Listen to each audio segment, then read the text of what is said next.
Hello guys and welcome to this new tutorial on Falcon BMS. Actually, this is going to be a tutorial on Mission Commander. Not really Falcon BMS interface in itself, but Mission Commander. Some have heard about it, but there's no manual coming with it, to be honest. It's very powerful tool, but without a manual, basically it's just like handling a gun without having, I would say, a first knowledge about how you operate it. So it's a war machine without manual. So this can be a bit complex, I agree, to some extent. I start to have now, I would say, confident knowledge on the tools, so I thought I would make a video about it so I can actually provide part of that knowledge back to you, especially since some of you are more and more interested in making your own theaters or at least your own scenarios. And I'm going to use that as a campaign base because the on the theater or at least on the tactical leader, so the TE usually speaking, you can do that through the Falcon interface. And I've done another video tutorial explaining how to create a scenario based on your, I would say, on your thoughts through Falcon. Here we're going to start with a base.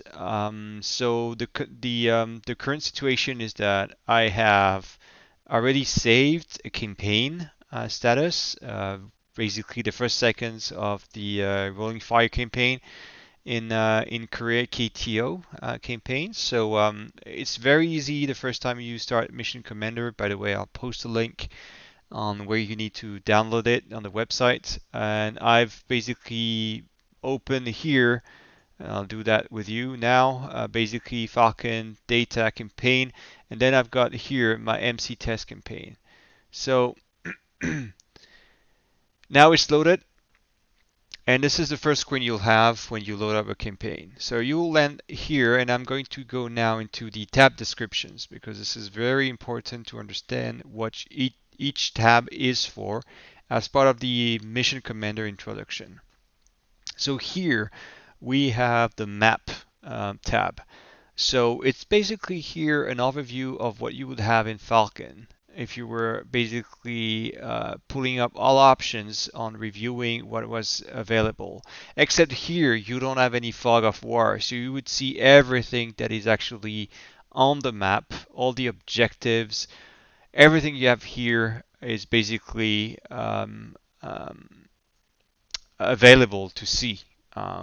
All the thing are the runways, the bridges, the hearts, the radar stations, the cities, towns, everything is available. Bridges, as you see here, factories, everything is available to see, and you can actually filter it out. So this is, before we go into deep dive and understanding the concept behind Falcon and Mission Commander, this is the first thing that you will need, and it will be very useful as you will always refer back to the map when it comes to placing units, doing stuff. So this is the first tab. We'll get into the details of each tab later on, especially here objective units. So I'll explain a bit how to dive into it. Then you've got the campaign. Campaign basically is a list of all assets that you are here used. Starting dates, for example, the hour where the campaign starts. So here I save the campaign at 5 a.m. in the morning. Um, End time, yeah. For now, it's basically the start time. The end time is definitely a couple days later, but that's more for a TE perspective, not for a campaign. Campaign runs, and the coding of how when a campaign should stop is in a different file and not here. So here, what could you basically take away of that? Data size 1024 by 1024. This is also interesting. So this is the default size of the Korean theater.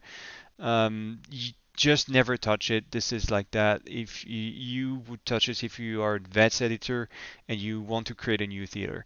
Bullseye is interesting if you want to set the default bullseye position. Just know it's located here.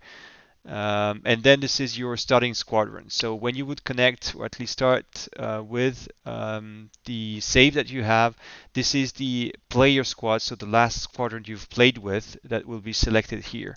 And then the occupation map, it's something that actually represents the different faction at war and basically the territory they're occupying depending on their color. So that's something you could also be interested in if you want it. So here, for example, it's important you don't touch this information such as Korea. The theater needs to remain to that naming convention unless you're editing and creating a new theater. I would not suggest you touch anything here. It would break everything. Scenario save one. This is very important because the save, as you know, in the campaign file, you'll see save save 0, save 1, 2, 3, 4, 5 .cam campaign, and this is important because this is the reference, I would say, base for that campaign save. So it will state that this saved campaign is based out of save1.cam, which is important to see here. So yeah, passing on this information up to you to understand that, but I would not recommend you touch to that tab unless maybe starting time here if you really wanted to change a couple of things, and also the bullseye. But the bullseye can be changed within the interface, so no need to do that. So yeah, that's the first thing I would on the tabs. Then you've got the teams. This one is important. I will not deep dive too much into details on this one because it's more for campaign creation. I would not advise you to start changing stuff here except you know what you're doing. This is important because it gives the initiative rate for each nation. It gives the amount, difficulty, experience of the country here mentioned, the relationship to other countries, the stats, bounty priority, so basically what type of air mission they would be tasking. So I'll get into that later on. And then some of the action states, ground task manager, naval task manager. Those are not used in the campaign. The campaign engine is taking care of that on its own. You can select the country you want to modify here, especially because it's you can set up, you can understand who is related to who and how it's actually being handled. So this is about the teams page tab, and don't forget, anytime you change something here, you just always hit apply before changing the country to one to the other. This is very important. Now about units. This one you'll spend probably most of your time along with the map tab. This is important because it lists all the assets on the map, when I mean the military assets and the moving military assets. So squadrons, package, flights. I don't have any flights because it's the first seconds of the campaign, so nothing has been fragged yet. Then you've got the brigades, you've got the battalions, and you've got the task force of the military at sea power in place. All right, so this is important. This one is very important, and we'll dive into it later on. Then you've got the objective. One notion that is very important when it comes to understanding what is an objective in Falcon. So let's go back now to the map. An objective in Falcon is basically any asset that you see here that is not a moving unit. So the units you see as for now, I've got nothing selected except the carriers and the supply. I will select them out just for the sake of understanding what is an objective. An objective is basically an asset that is visible here on that map. I've got everything selected here. As you can see, I've got everything selected here. Everything you see here is considered as an objective. So that's why when you go back here into objective, it will list all the objective existing on that map.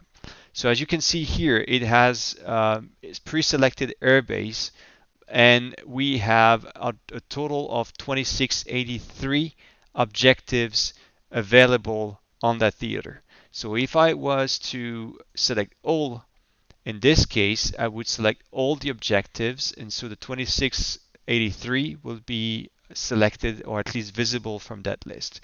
It usually takes a couple minutes to or at least seconds to do that because I have those boxes ticked on.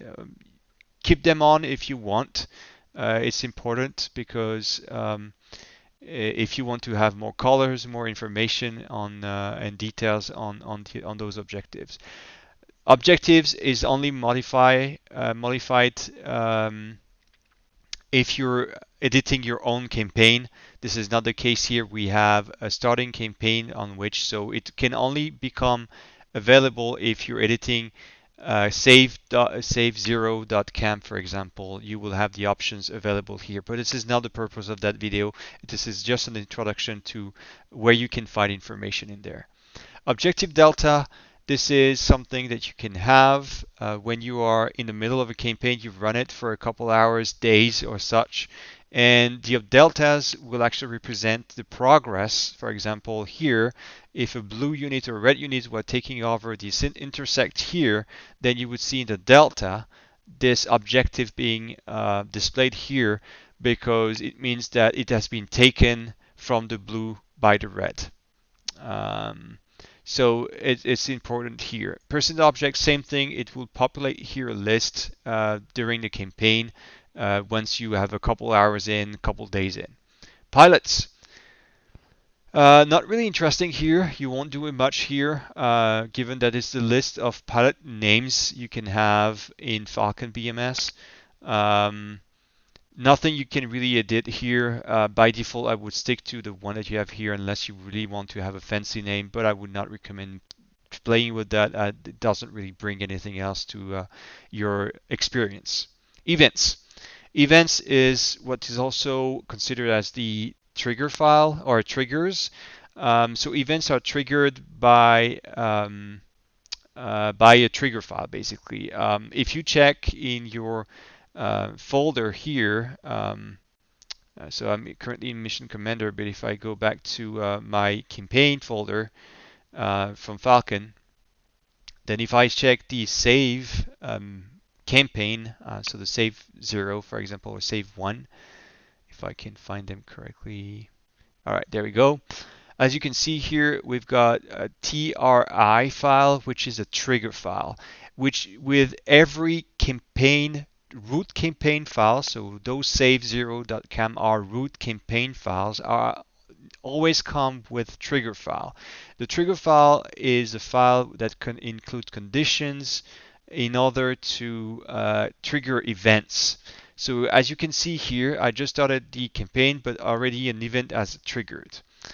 So that trigger is basically read from the trigger file and then applied here. So the flags from the event will be triggered. So it shows here that a flag has been triggered for the event number 10. So as you can see there, those events can be reset as well, not by this interface, but by the trigger file itself, by the campaign engine.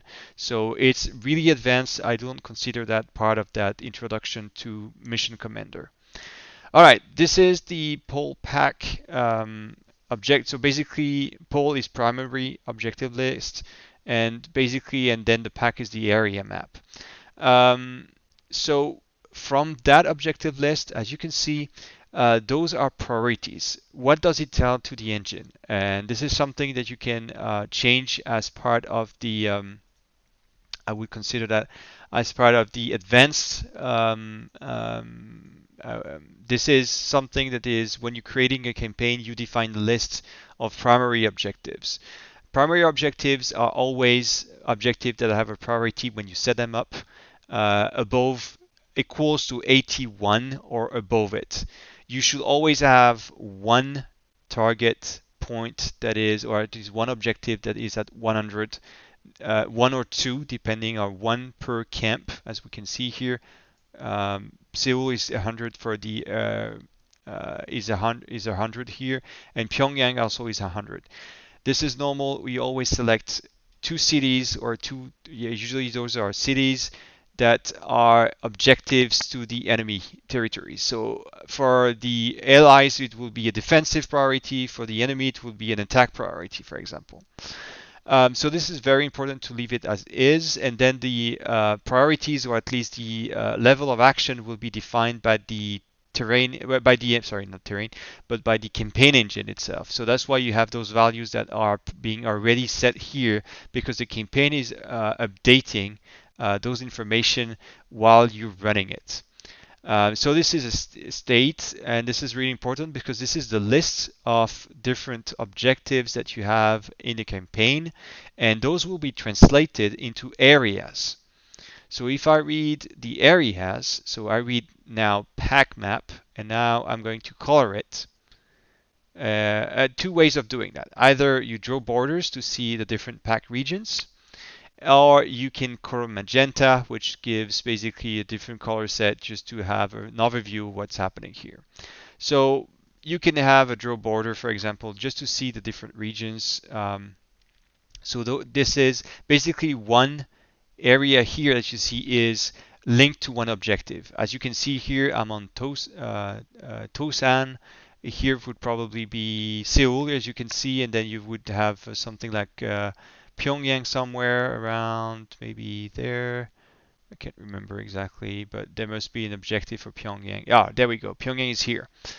So those are the two mandatory objectives, or at least the primary objectives that were set at priority 100. So as you can see, basically any objective that you have in the pull list will be translated into an area here. This is done automatically by Mission Commander when you're setting up stuff. It will calculate the areas that will be covered by one primary city that is part of that primary objective list. Victory conditions.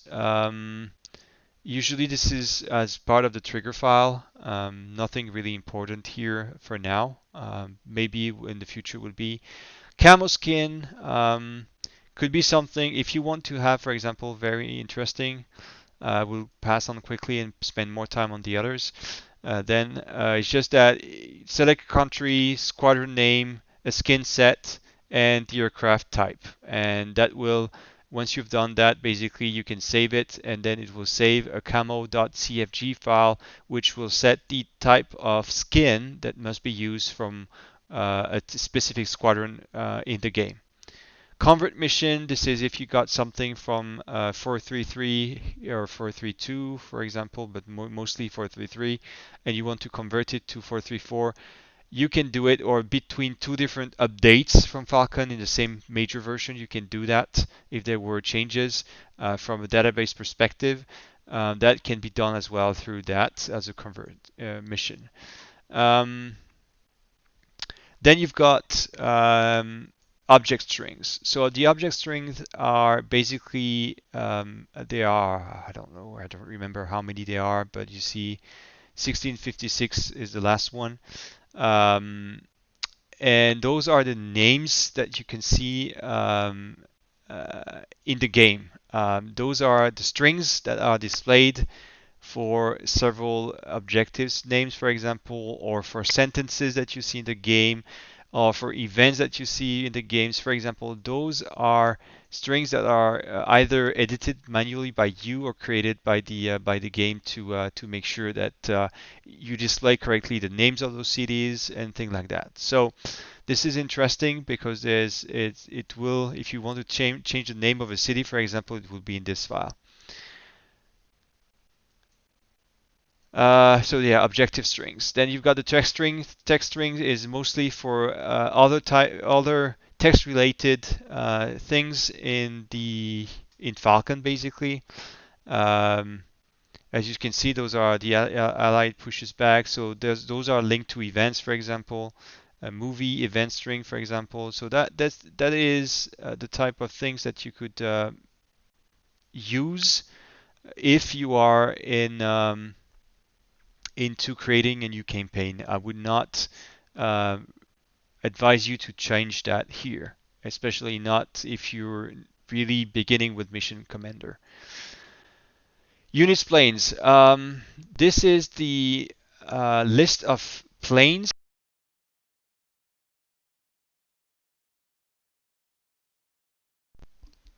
Yeah, so this is, I was saying, this is the list of planes that is being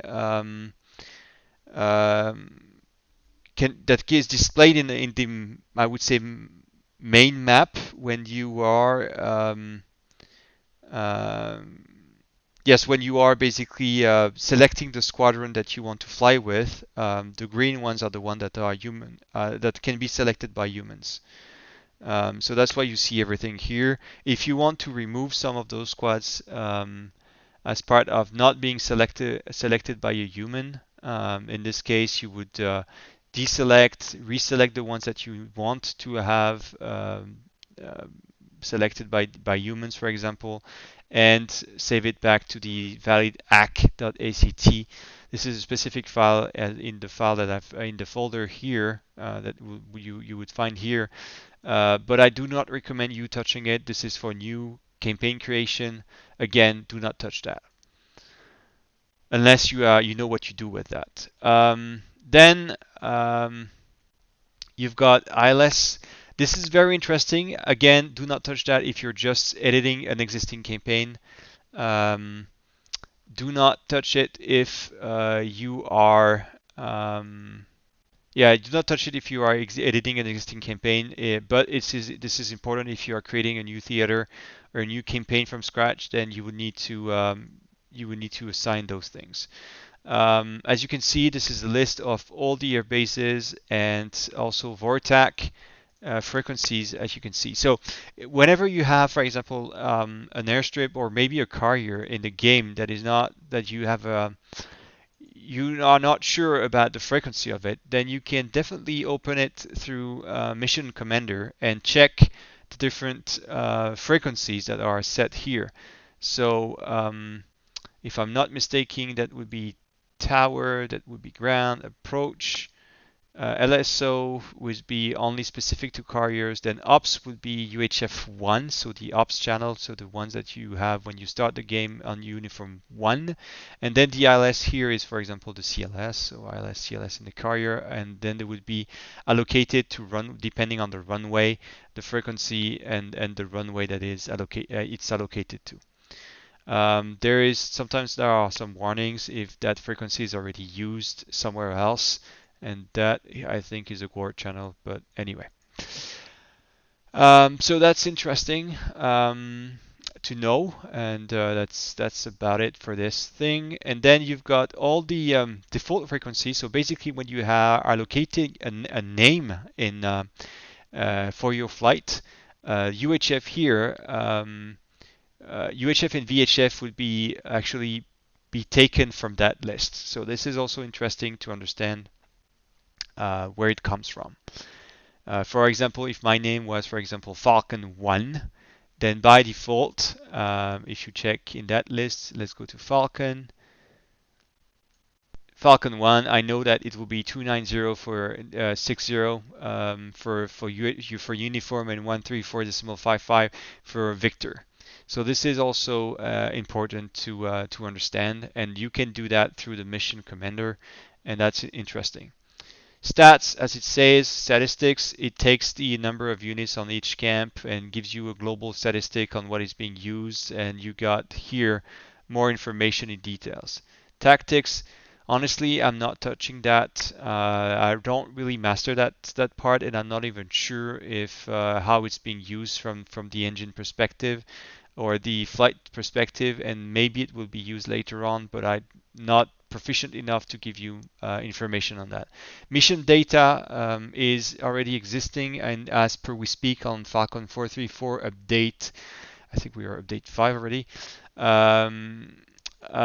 It will probably be used in later future, I would say, major release, or maybe 435, I guess, because it's not used right now, but it will be used in future release of Falcon. So it's already a hint of some stuff we'll see coming up in Falcon. So basically what it does is that it, depending on the type of plane and mission type that you will have, it defines here all kind of sets that will be used by the campaign engine to actually make things available, so or actually define a certain behavior. So this is very interesting and will probably give even more power to the mission, or at least the campaign creators, to make things a bit more smoother, or having the units being used as they want. So this is very complex. I will not deep dive into it because even myself, I'm not really 100% up to speed on that specific file. There are a lot of things that are actually behind the campaign engine. You have a flavor, all of that being displayed on Mission Commander, but there is a hell lot of information to take from that tool. Even I know the developer of that tool himself doesn't understand all the flags that are being defined from the campaign engine because he's not digging his hand fully in the campaign engine, and I don't think everyone from BMS team actually understand all the flags that are being triggered by the engine itself. They understand it mostly, but there are things that I mean, basically you have to try and see the effect on the engine sometimes. This is one of the things about that is amazing and also a curse on Falcon is that the engine itself has been developed so long ago that it has been tweaked and modified, but there are still some legacies from the initial code, and this is sometimes very complex to judge one part and it will break the other. So this is a very complex subject. All right, let's dive into the example of modifying a campaign that you are currently running and you want to change, for example. So I'm going to go now into the map and then we'll switch between the units and the map so I can give you a couple of hints on what you need to do here.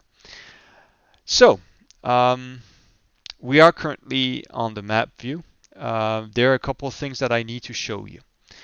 First, we're going to have one peek on all those boxes that we see here.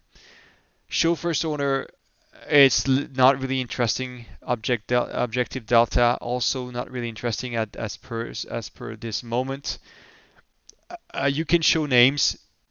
It will just show you the names of all the objectives. Not really interesting as we speak right now.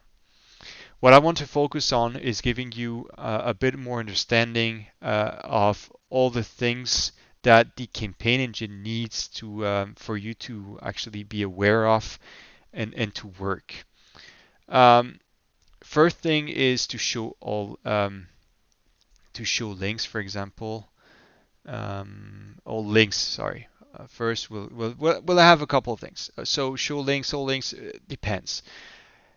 There is one thing you need to understand: power grids. So there are some. Let me check. Sometimes it's a bit laggy or buggy, but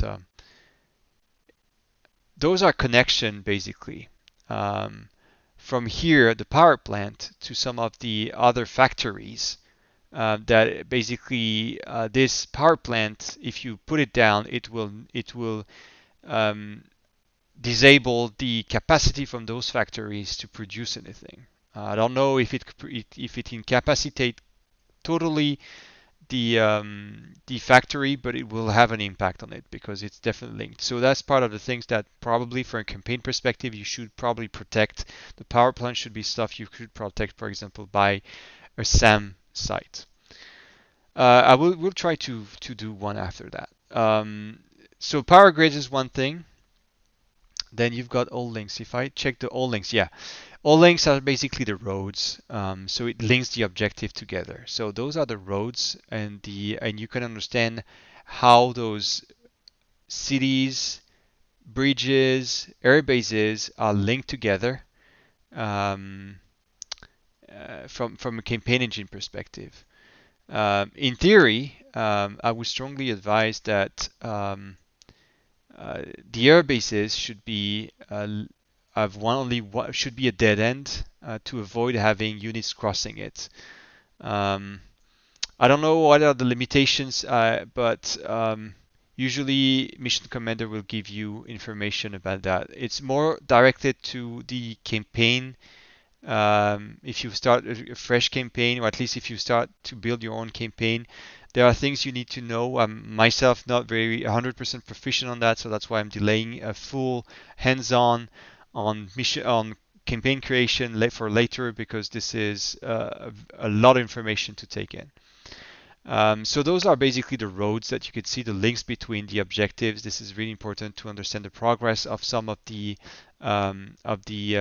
battalions on the ground. They will not cross from here to here, for example, if there is no roads. They will not try to, if there is no link, you will not see unit basically popping from here to there. It will have to go through a link and then go to there. So that's why sometimes units will take time. They would try to follow roads and things like this. So that is important to understand in terms of links. And then there is one thing I wanted to show you is to show the parents. Remember the PAX regions? This is where you see it.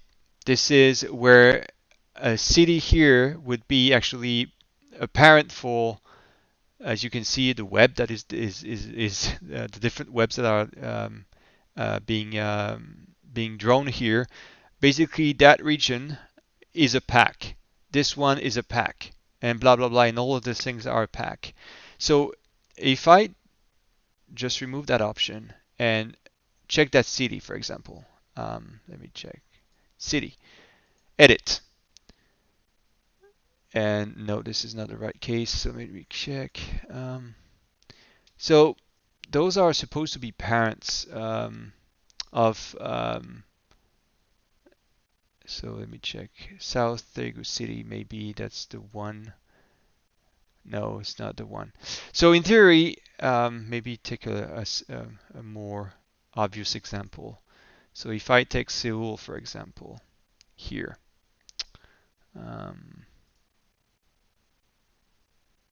Seoul City. Yeah, you see priority. Priority here is at 100. So it means that this is a top priority from a campaign engine perspective. If you wanted to transform one city into a parent, then it means that into a PAK, basically, you would need to have that cursor at least at the value 81 and above. So this is just to understand. And then if you edit an objective, obviously, you would see the link, as you can see there. There are two links from that objective, from that city to a Seoul Air Base, and from to an intersection, basically. So those are the links to basically the roads sections that you can find here. And then there are details on the type of, if it's a city, what type of city this is, to who it belongs, what are the coordinates. If you want to view the tiles, what's the name? So the ID will be taken from the objective string, for example. So this is a whole lot of information. I'm not going to dive also in the objective flags. This is for another session. So that was an overview of those boxes, so you understand what it is. If you want to find an item, this is pretty easy. You start typing, you drop list, and then you will find, and click find, and it will show you and focus on the objective that you were looking for. You can unfilter by putting here all objective out, and then just go, for example, with the air bases, highway strips, and things like this. So you can only focus on the air bases if you really want to focus on that, and then you can select, deselect, reselect everything that you need. So that's about it for the objective handling. This is really interesting. And one thing I forgot to mention, or at least a couple of things I forgot to mention on those boxes here, so you can understand that. Front line. The objective on the front line is basically the first line of conflict. This is very important. It means that those are the ones that the ground units will try to capture. Second line is basically the second line of units or objectives that the engine will try to capture. And then you've got a third line that is basically same thing, the type of objective the enemy will try to capture after. And this is a constant moving line, basically depending on the PAK that they have, your units have conquered or the enemy has conquered. It will shift. One thing that is very important is the SAM capable. SAM capable means what objectives are able to host SAMs. You cannot put SAMs on any objective that you wish. You need to put SAMs on objectives that are able to sustain SAM units. So whenever you create a new SAM battalion, you do a right click, add a battalion, for example. I want to add a new SAM. So for example, here I can put a Patriot or anything, whatever. Squad Guard, for example.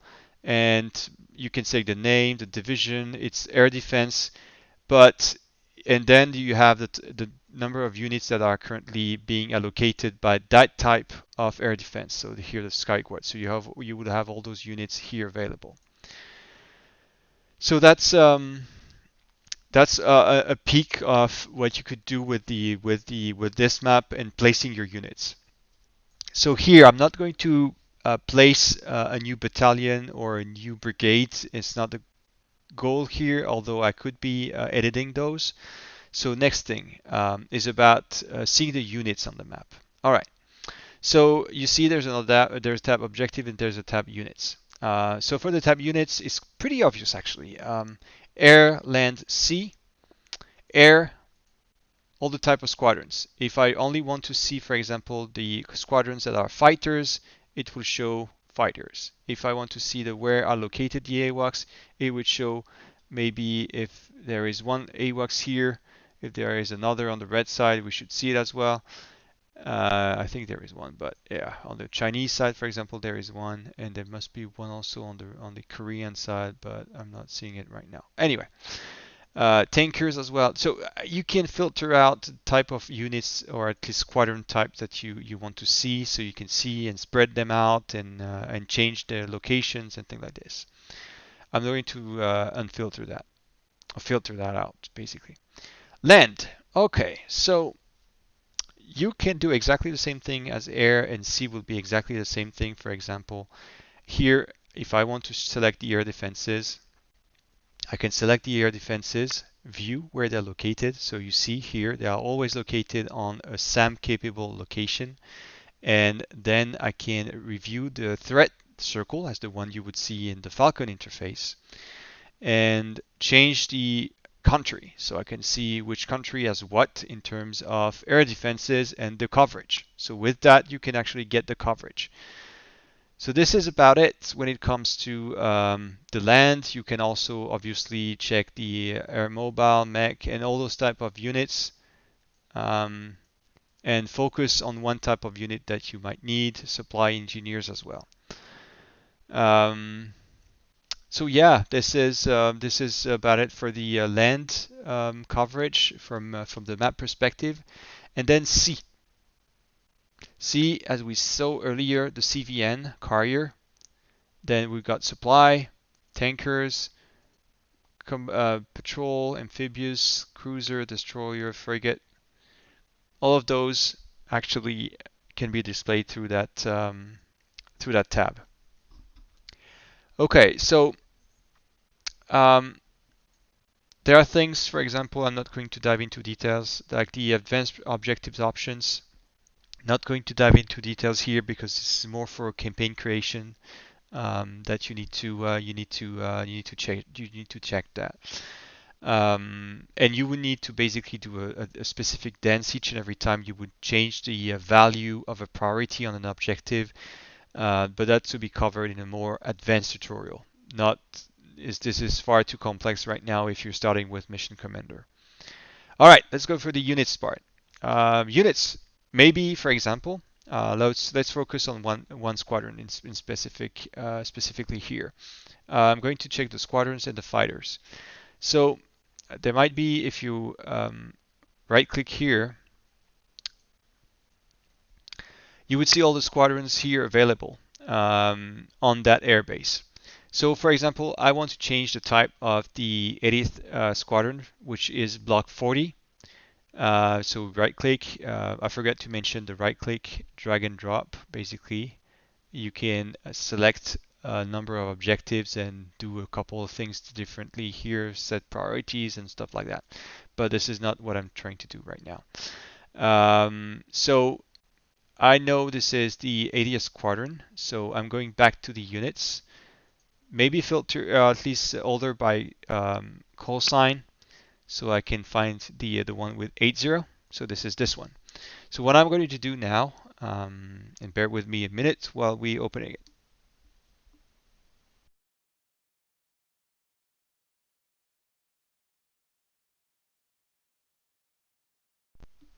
Okay, so um, You open the squadron, you have this window popping up, and so what can you do about it? Okay, so there's a couple of things. Imagine you want to resupply your squadron, just hit resupply. You want to clear the schedule, delete the flights, clear it. You want to resurrect pilot, clear use pilot, do it as well. This is all done through this interface. Then you could change the specialty here and also the name. If you would want to name it the ATS Squadron, then you would need to change the name through here.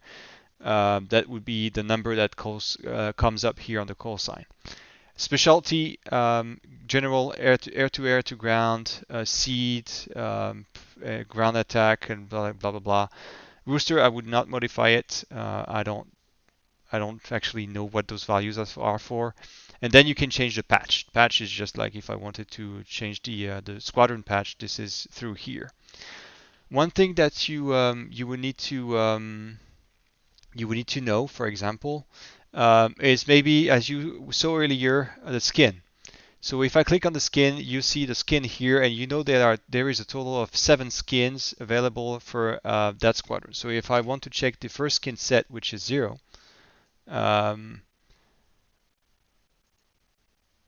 for example, I see what is the skin set 0.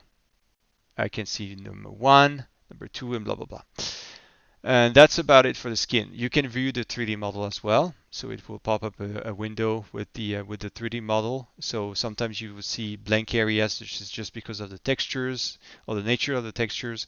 But it will give you an overview of the plane and the different texture that you wanted to apply, and basically to confirm this is the right model you were looking for.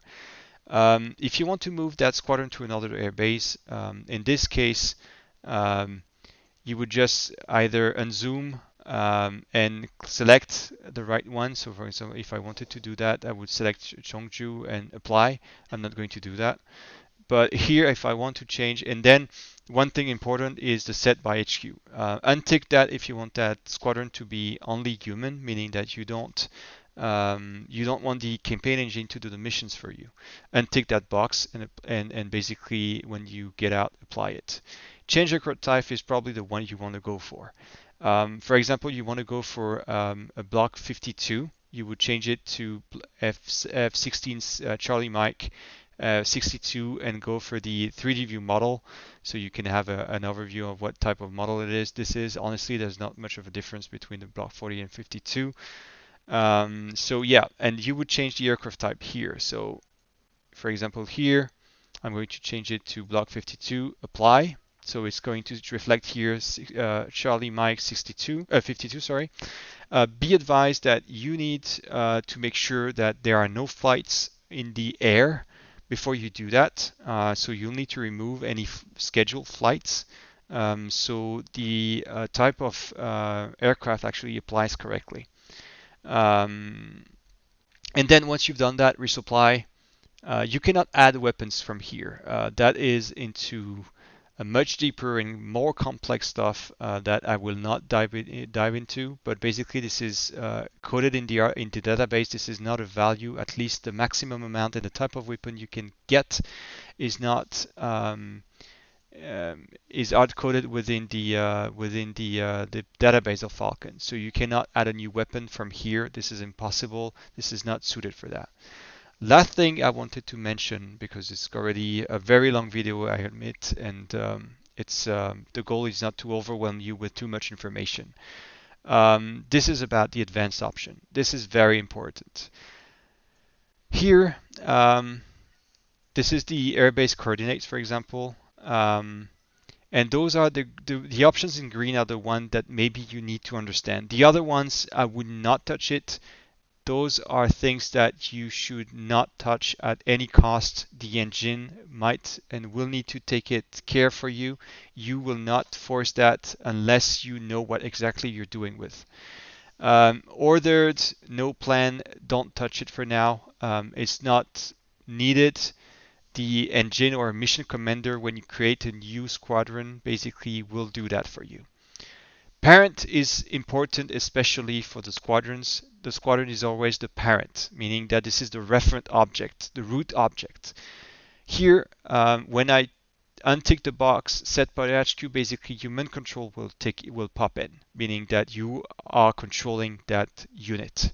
Inactive is important if you don't want to have this squadron available at the campaign start, but you want it to have available after a couple hours. So it always comes with, if you click inactive, you will need to set a value here in reinforce, and reinforce is a value that is a number of hours. So if I wanted the squadron to be available after 24 hours, I would click on inactive and reinforce in 24, meaning in 24 hours.